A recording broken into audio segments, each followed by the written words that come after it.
오늘 우리에게 주신 하나님의 말씀은 고린도전서 8장 1절에서 3절까지입니다. 하나님의 말씀입니다.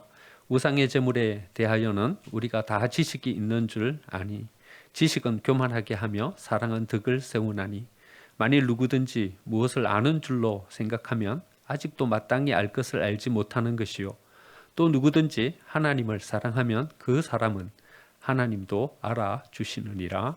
아멘. 옆에 계신 분들과 인사 나누겠습니다. 은혜의 자리에 잘 오셨습니다. 은혜의 자리에 잘 오셨습니다. 바이든이 왔습니다. 왔는데 좀 이례적인 여러 가지 일들이 벌어졌어요. 지금까지 한 번도 한국을 먼저 온 일이 없어요. 일본을 먼저 갔어요.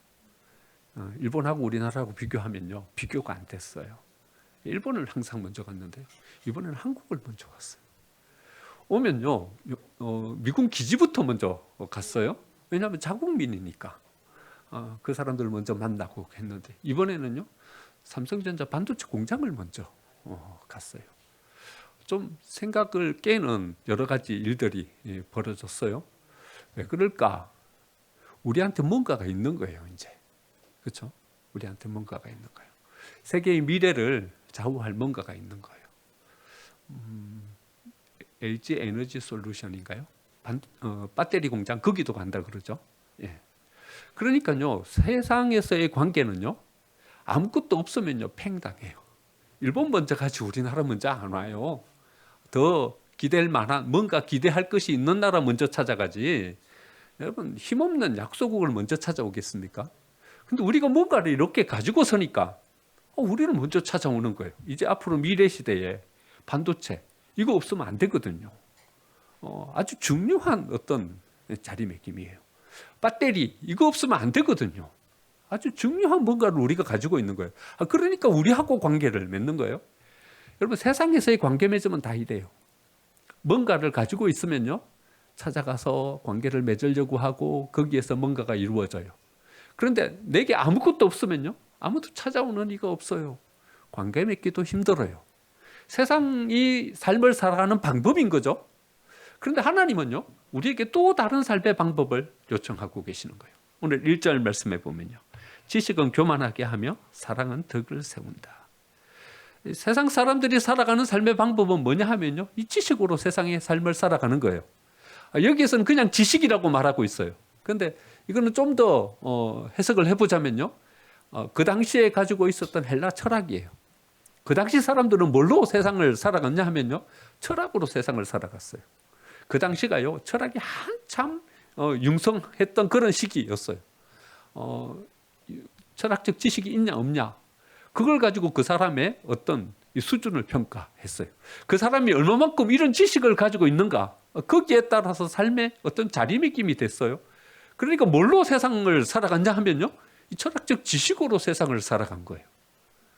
그런데 여기에서 뭐라고 해요? 지식은 우리를 어떻게 만든다고요? 우리를 교만하게 만든다고요. 지식은 교만하게 하며. 그러니까 지식으로 세상을 살아가는 방법은요, 우리를 교만하게 만들어요. 근데 교만은 뭐예요? 잠언서 우리 읽어봤잖아요.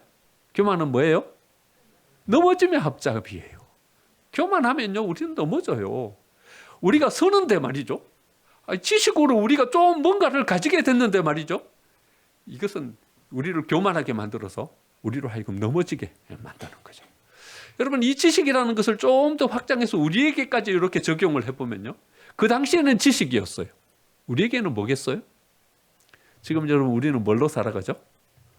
우리는요, 소유로 살아가요. 물질로 살아가요. 그러니까요, 얼마만큼 많은 어떤 재정적인 능력이 있는가. 여러분, 재정적인 능력만 있으면요, 못할 것이 없어요. 많은 것은 다 해낼 수 있어요. 요즘 뭘로 살아요?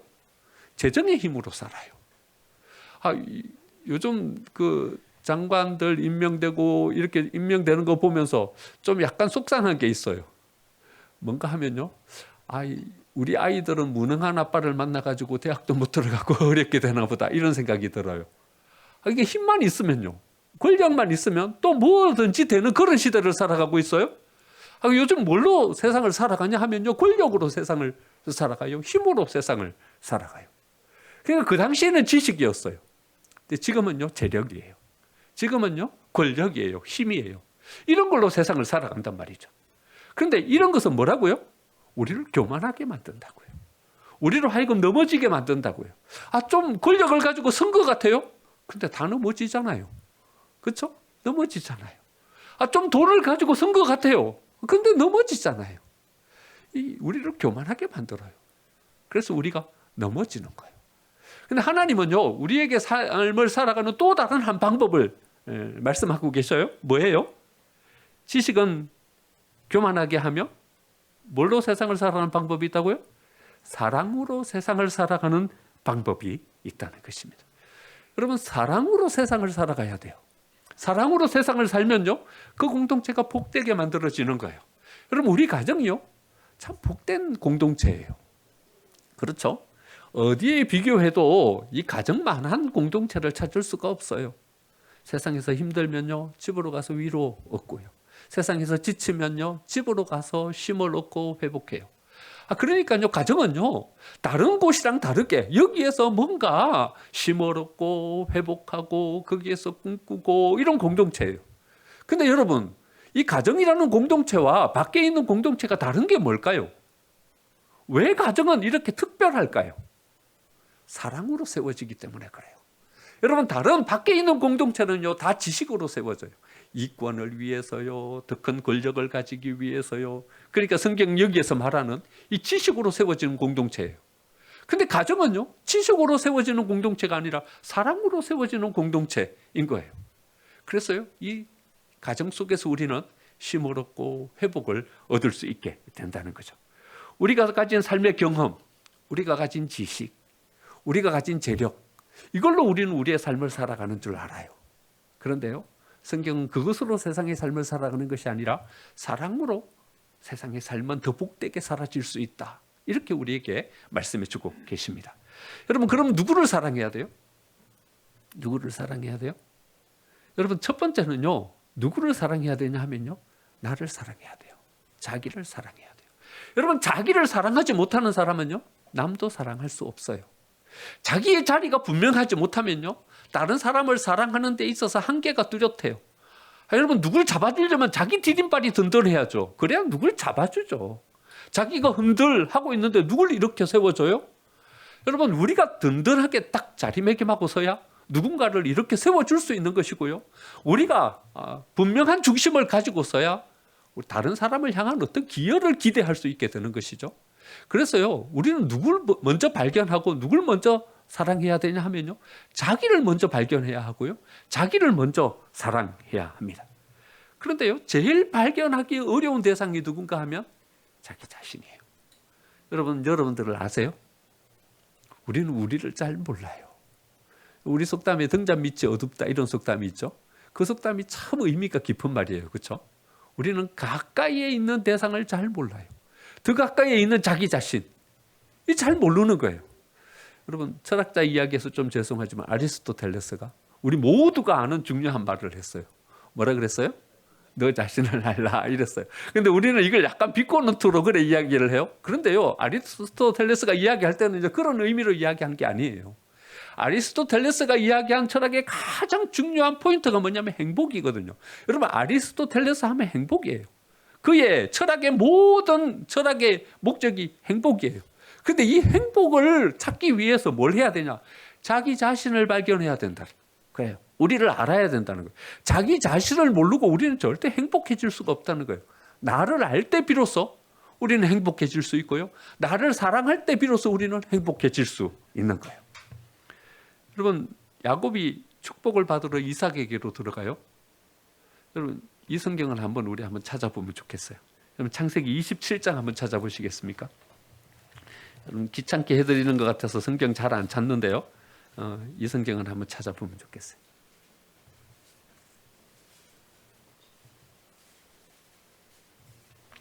창세기 27장요. 18절요. 18절, 19절. 우리 같이 한번 읽어보겠습니다. 시작. 야곱이 아버지에게 나아가서 내 아버지여 하고 부르니 이르되 내가 여기 있노라. 내 아들아, 내가 누구냐? 야곱이 아버지에게 대답하되 나는 아버지의 맏아들 에스로소이다. 네, 거기까지요.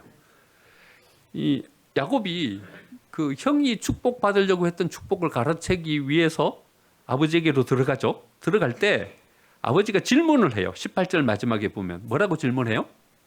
아들아, 내가 누구냐? 내가 누구냐? 이렇게 질문해요. 너 누구냐? 여러분, 이 질문은요, 여러분 우리에게 주어지는 질문이에요. 우리는 누구죠? 우리는 누구죠? 그런데 그 다음 말씀 보세요. 19절 야곱이 누가 대답하는 거예요 지금? 야곱이 대답하는 거예요. 야곱이 뭐라고 이야기해요? 나는 아버지의 맏아들 에서로소이다. 야곱이요, 자기를 누구라고 이야기해요? 나는 에서입니다. 이렇게 이야기해요. 왜 에서라고 이야기했을까요? 형이 너무 부러운 거예요. 형이 너무 부러운 거예요. 형을 보면요, 모든 부분에서 다 뛰어나. 사냥은 얼마나 잘하는지요. 남자다워요. 남자다워요. 뭐 털도 막 많아요. 저 김경만 장로님 되게 부러워요. 남자다워요. 그렇죠? 저는요, 1년 내에 가도 면도기 알 하나만 가지면요, 1년 내에 써요. 안 달아요, 이게. 근데 김경만 장로님 보면요, 남자다워요. 예, 멋져요. 야곱이 보기에 형 에서가요, 이런 거예요. 부러운 거야. 남자답고 멋지고 사냥도 잘하고 또 형이야. 아버지가요, 누구만 사랑하냐 하면 형만 사랑해. 그러니까 야곱은요, 자기 자신은 이 아주 형편없는 그런 존재로 여겨지고요. 형이 너무나도 부럽고 형이 너무나도 좋아 보이는 거예요. 그래서 자기 자신을 잃어버린 거예요. 자기가 누군지 모르는 거예요.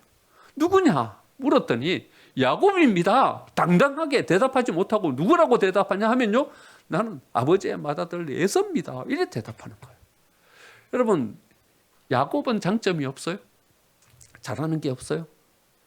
왜 잘하는 게 없어요? 음식을 얼마나 잘 만들어요. 팥죽을 끓였는데요, 이 야곱이 만든 팥죽은요, 아주 별미의 팥죽이에요. 그래가지고요, 형 에서가 돌아와가지고는 자기 장자권을 팔아서라도 그걸 먹으려고 할 정도로 아주 음식을 잘 만드는 그런 재주가 있어요. 소곤소곤 이야기를 잘하는 이런 또 달란트가 있어요. 그래가지고 어머니 리버가가요, 이 야곱하고만 이야기를 해. 왜냐하면 이야기를 하면 재미있어. 같이 이야기를 하고 같이 나누고 하는 이런 장점이 있어요. 방향이 좀 잘못되어 에너지가 나타나긴 했지만요, 야곱에게는 또 뭐가 있냐면요, 한번 어떤 뭔가를 꿈꾸면요, 그것을 끝까지 이루어내려고 하는 어떤 의지가 있는 그런 사람이에요. 여러분, 야곱 어때요?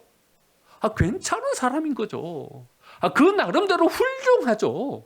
여러분, 이 인생을 얼마나 복되게 세워갈 수 있겠습니까?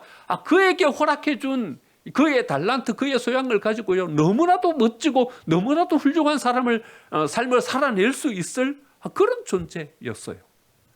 그런데요, 야곱은요, 자기를 모르는 거예요. 자기를 모르는 거예요. 행복하지가 않는 거예요. 여러분, 자기를 모르면 거기에서 행복을 찾을 수가 없어요. 형이 되고 싶어. 에서가 되고 싶어. 여러분, 우리가 우리 자신을 발견하지 못하면요, 하나님 앞에 쓰임 받을 수가 없어요. 우리 자신을 발견하지 못하면요, 우리의 삶 가운데 어떤 뭔가 궁극적인 뭔가를 세워갈 수가 없어요. 하나님이 우리를 쓰실 때요, 가장 먼저 우리에게 작업하시는 작업이 뭔가 하면요, 우리가 누구인지를 발견하게 하시는 거예요. 내가 누구인지를 알고 어떤 존재로 내가 세움 받아야 되는지를 알아야 비로소 하나님 앞에 쓰임 받을 수 있는 사람이 되는 거죠. 여러분, 하나님께서 모세를 부르실 때 우리 이 말씀 한번 묵상해 본 적이 있죠. 하나님께서 모세에게 이렇게 말씀하세요. 모세가 누구십니까? 물으니까 뭐라 그래요? 나는 나다. 나는 나다. 나는 나다. 하나님이 모세에게 이야기해 줄 수 있는 말이 얼마나 많습니까? 나는 나의 이 세상을 지은 창조주다. 아브라함의 하나님, 야곱의 하나님, 이삭의 하나님이다. 너희 조상들의 하나님이다. 너를 하숫가에서 건져낼 하나님이다. 말씀하실 것들이 얼마나 많아요, 그렇죠? 그런데 그래 말씀하시지 않고 I am who I am. 나는 나다. 이래 말씀하세요. 나는 나다라고 이렇게 말씀하신 이유가 뭐예요? 너는 너가 되어라. I am으로 살아라. I am으로 살아라. 너는 너가 되어라. 이렇게 요청하시는 거예요. 여러분, 모세가 자기 자신을 찾지 못하면요, 이스라엘을 이끌어낼 수 있는 지도자로 못 쓰는 거예요. 광야에서 이스라엘을 이끌 지도자로 세워질 수가 없는 거예요. 그래서 너가 되어라. 야, 그 많은 아이들이 거기에서 목숨을 잃을 때 내가 너를 거기서 구원해내지 않았냐. 너는 그 물속에서 모든 아이들이 죽는 그 물속에서 건짐을 받은 모세다. 모세, 너의 이름에 그 값의 의미를 찾아라. 이래 말씀하시는 거예요. 너는 하나님의 은혜를 덧입은 자다. 야, 그때 바로의 공주가 목욕하러 오지 않고 노예 상인이 목욕하러 왔으면 어쩔 뻔했어요. 예. 노예 상인이 목욕하러 왔으면 어쩔 뻔했어요. 그 말패 두목이 거기 목욕하러 왔으면 어쩔 뻔했어요. 하나님의 은혜가 그에게 임한 거죠. 너는 하나님의 은혜가 임한 자이다. 그걸 발견하고 그걸 알아라. 모세에게 말씀하고 계시는 거예요. 이 말씀은요, 우리에게 주시는 말씀인 줄 믿습니다. 하나님께서 우리에게 이렇게 말씀하시는 거예요. 우리가 누구냐? 이 세상 모든 사람들이 멸망당하는 이곳에서 특별히 내가 너를 선택하였고 내가 너를 여기에서 건져낸 자이다. 우리에게 말씀해 주고 계시는 거예요. 여러분 믿으십니까? 우리에게는 특별한 은혜가 임한 거예요. 여러분 우리는 그런 존재로 여기서 세워져야 하는 것입니다. 우리를 발견할 때 비로소 우리는 여기에서 우리의 삶을 세워갈 수 있을 뿐 아니라 하나님이 주신 사명도 감당할 수 있게 되는 것입니다. 이것을 발견하지 못하면 어떻게 되냐 하면요, 모든 사람들이 혼돈과 어려움 속에 빠지게 돼요. 여러분 야곱은요, 야곱으로 살아갔어야 했어요.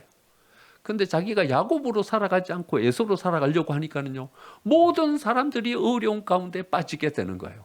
제일 먼저 어려움에 빠진 사람은요, 아버지예요. 깜짝 놀랐어요. 조금 이후에 에서가 들어온 거예요.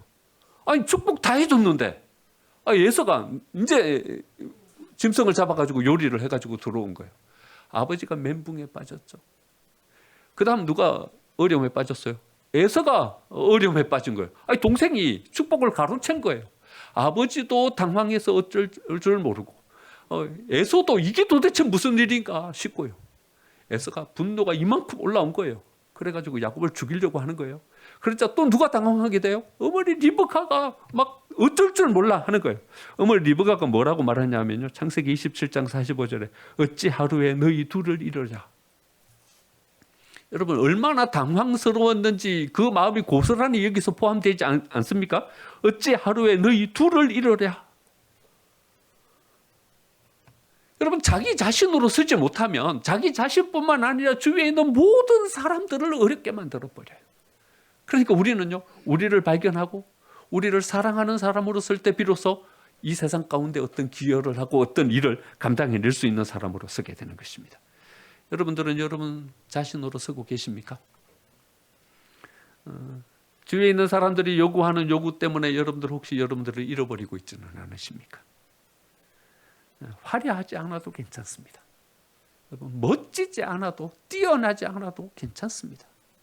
나로 설 때 그것이 가장 값진 것이고 그것이 가장 의미 있는 것입니다. 여러분 윤여정 씨를 아십니까? 요즘 빠찡꼬로 다시 또 세계적인 주목을 받고 있는 여배우입니다. 참 매력적인 분이지 않습니까?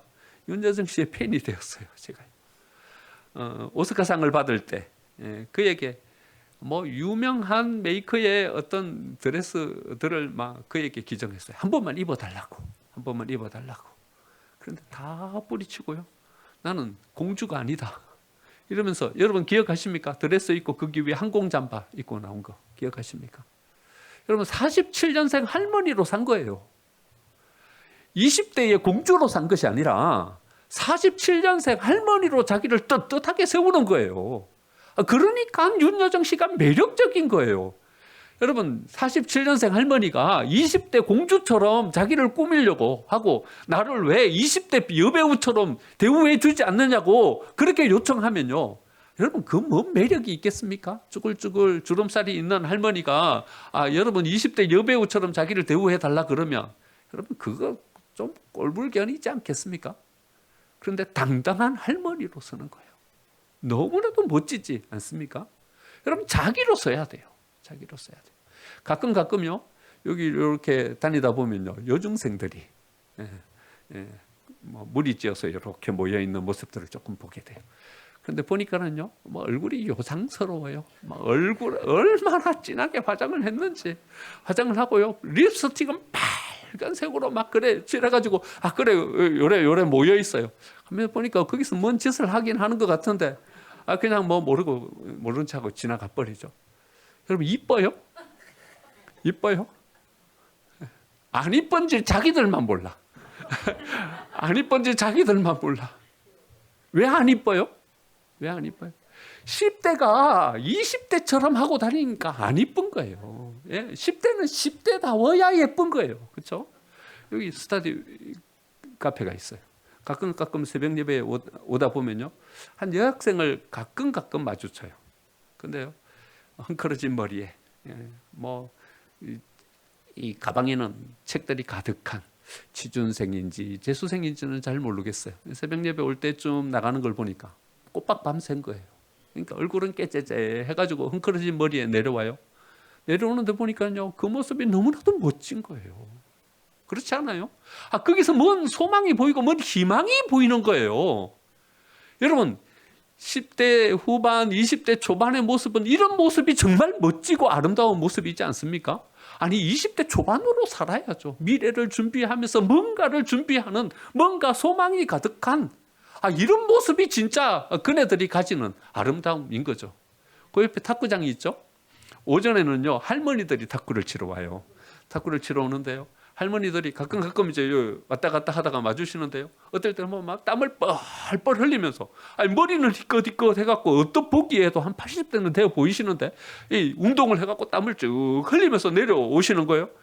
그 모습이 또 그렇게 멋져 보일 수 없는 거예요.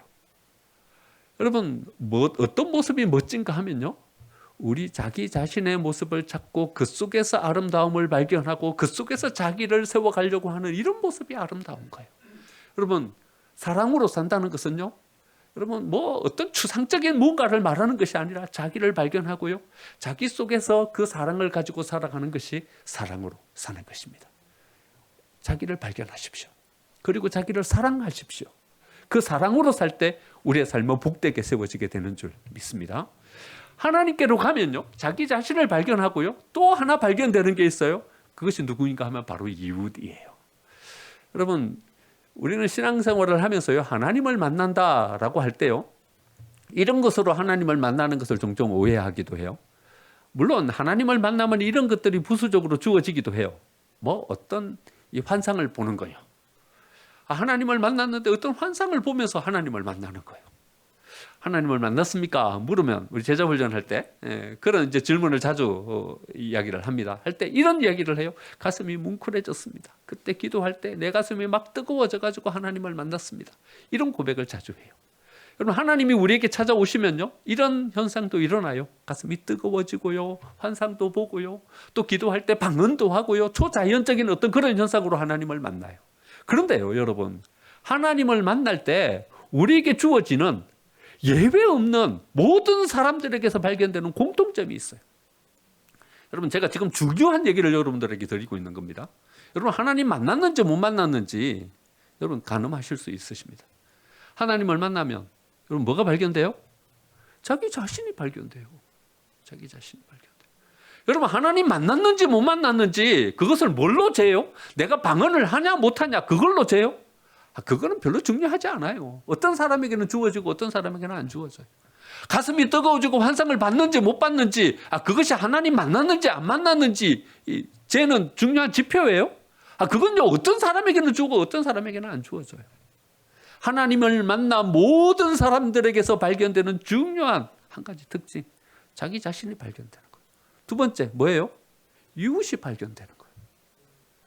자기가 누구인지 어떤 존재로 이 세상의 삶을 살아가는지 하나님을 만나면요 여러분 그게 발견되는 거예요. 그거 발견 못 하셨어요? 그럼 여러분 아직 하나님 못 만나신 거예요. 이것이 누구인지 아직 마음에 확 안 와 닿으세요? 그럼 아직 하나님 못 만나신 거예요. 10년 교회 다녔는데요, 교회에 익숙해지신 거예요. 20년 교회 다녔는데요, 여러분들 교회 다니시는 기술을 습득하신 거예요. 여러분 이 두 차이를 여러분 우리는 분명하게 기억해야 돼요. 교회 오래 다니면요 여러분 누구나 신앙이 좋은 것처럼 보일 수 있어요. 얼마든지요. 하지만 우리가 신앙생활이 아닐 수도 있어요. 그냥 교회 생활일 수 있어요. 여러분, 교회 생활과 신앙생활을 분명하게 구분해야 돼요. 교회 생활을 하면서 내가 신앙이 좋다 이렇게 착각하시면 안 돼요. 뭘로 잴 수 있냐? 자기 자신을 발견했냐? 하나님 만나면요, 우리가 너무나도 선명하게 보여요. 거울 앞에 우리가 서는 것처럼요. 내가 누구인지, 어떤 존재인지, 누구로 이 세상의 삶을 살아야 되고, 이 하나님께서 내 인생 가운데서 뭘 원하고 바라고 계시는지 자기 자신이 너무나도 선명하게 발견돼요. 여러분, 그게 하나님 만난 거예요. 여러분, 우리 이웃이 발견돼요. 여러분, 우리 말라기 세 번째 논증, 여러분 그거 꼭 기억하셔야 돼요. 뭐라고 말씀하세요? 하나님이 뭐라고 말씀하시냐 하면 오직 하나를 만들지 아니하였느냐. 여러분 기억하시죠? 오직 하나를 만들지 아니하였느냐. 여러분, 어린 왕자 읽어보셨어요? 여러분 그동안은 꼭 읽어보셔야 돼요. 오직 하나를 만들지 아니하였느냐. 여러분, 여럿 중에 하나가 아니에요. 유일한 대상이에요. 함께하는 남편, 우리에게 주어진 자녀들, 여럿 중에 하나가 아니에요. 유일한 대상이에요. 우리 교회, 여러 교회 중에 한 교회가 아니에요, 여러분. 유일한 교회예요. 우리에게 허락해 주신, 우리에게 주어지신 사명, 우리가 감당해야 될 모든 삶의 바운더리, 유일한 대상이에요. 여러분, 이웃이 발견될 때 그것이 바로 하나님을 만난 거예요. 그 이웃을 사랑해야 돼요. 여러분, 그 이웃의 어떤 부분을 사랑해야 돼요? 이게 이제 두 번째로 우리에게 주어진 중요한 질문이에요. 여러분, 어떤 부분을 사랑해야 돼요? 세상은요, 누구를 사랑하면 어떤 부분을 사랑해요? 그 사람의 뛰어난 부분을 사랑해요. 그게 매력적이야. 그 사람의 아주 독특한, 다른 사람이 가지지 못한 달란트, 그런 부분이 있어야 그 사람에게 매력을 느끼고 그 사람을 사랑해요. 그런데요, 한번 잘 생각해 보시죠. 이게 사랑일까요? 어쩌면 이것은 이기심을 덮어쓴 그런 사랑의 모습일 거예요. 사랑의 모습으로 나타나지만 속에는 이기심이 있어요. 내가 이 사람에게 얻을 것이 있는 거예요. 이 사람과 함께 하면서 내가 누릴 만한 뭔가가 있는 거예요. 어쩌면 사랑이 아닐 수도 있어요. 참된 사랑을 우리에게 하나님께서 보여주고 계셔요. 로마서 5장에 나오죠. 5장 6절에 이렇게 말해요. 우리가 아직 연약할 때에 기약대로 그리스도께서 경건하지 않은 자들을 위하여 죽으셨다. 어느 때예요? 우리가 연약할 때에. 하나님은 우리의 뭘 사랑하신 거예요? 우리의 연약함을 사랑하신 거예요. 5장 8절, 우리가 아직 죄인 되었을 때에 그리스도께서 우리를 위하여 죽으심으로 하나님께서 우리에게 대한 자기의 사랑을 확정하셨느니라. 5장 10절, 곧 우리가 원수 되었을 때에 그의 아들의 죽으심으로 말미암아 하나님과 화목하게 되었은즉. 하나님은 우리의 어떤 부분을 사랑하셨냐 하면 연약한 부분. 어느 때? 우리가 죄인 되었을 때, 더 나아가서 하나님과 원수 되었을 때, 그때까지도 하나님은 우리를 사랑하신 거예요. 그러니까 사랑은요, 뭘 사랑하는 건가 하면요, 연약한 것을 사랑하는 것, 그게 진짜 사랑인 거예요. 그런데요, 여러분, 연약함이라는 부분을 제가 좀 묵상하면서 이런 부분을 한번 묵상해 봤어요. 여러분, 약함과 악함이 비슷해요. 약함과 악함이 비슷해요. 약함은요, 주위에 있는 사람들을 힘들게 만들어요. 그렇죠? 어떤 사람이 연약한 부분이 있는 거예요. 그 연약한 부분 때문에 주위에 있는 사람들이 힘들어. 뭔가를 에너지를 쏟아야 되고 뭔가를 거기에 기여해야 되고 나에게 어떤 희생을 요구하고 그래요. 약함이라는 거예요. 아니, 그 사람이요, 가지고 있는 어떤 단점이에요. 부족한 부분이에요. 그래서 주위에 있는 사람들이 그 부분에 대한 뭔가를 자꾸 줘야 돼요. 여러분, 우리의 자녀들이 약하면 속상하죠? 속상해. 좀 공부도 잘했으면 좋겠고 멋지게 썼으면 좋겠고 그래. 예. 우리의 남편이 약하면 좀 속상하죠? 내가 연애할 때 정신 똑바로 차릴 걸. 괜히 이 남편 만나가지고 힘들다 이래 생각해요. 주위에 있는 사람들이 약하면요, 우리는 약간 속상해.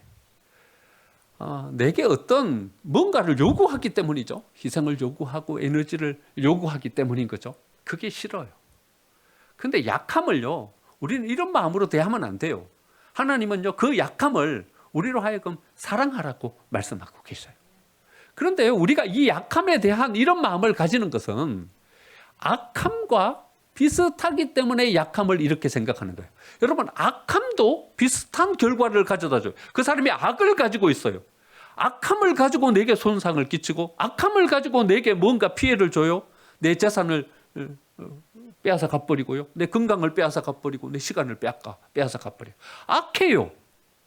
그런데 이 악함이 요구하는 것과 약함이 요구하는 것이 비슷하죠. 그렇죠? 비슷해요. 그래서 우리는 약함을요, 뭘로 오해하냐 하면요, 악함으로 오해하는 거예요. 여러분, 약한 것이지 악한 것이 아니에요.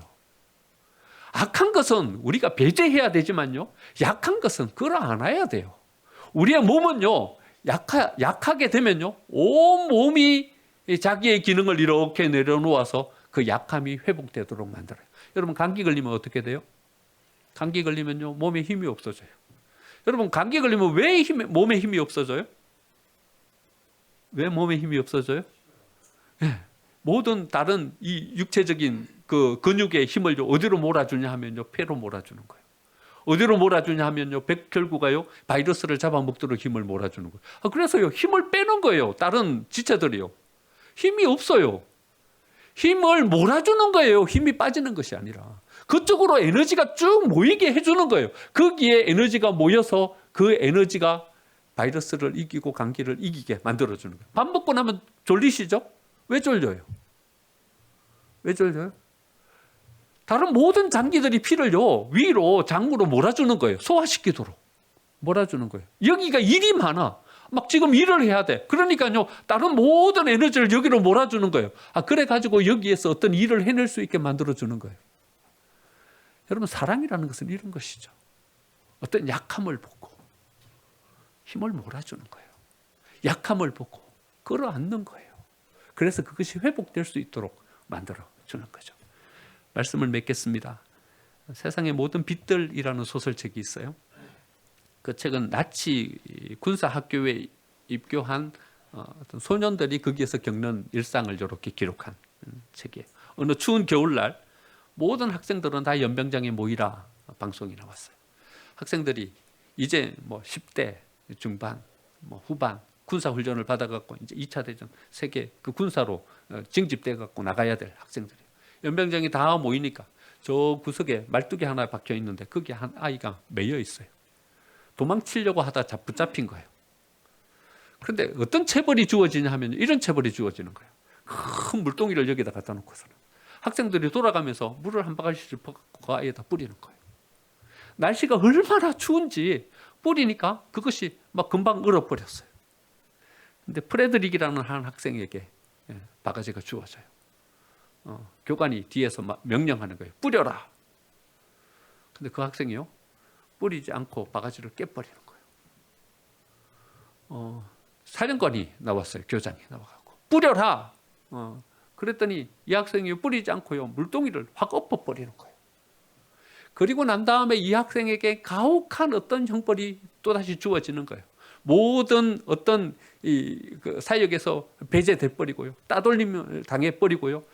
그 아이는 거기에서 너무나도 큰 어려움 속에서 살아가게 되는 거예요.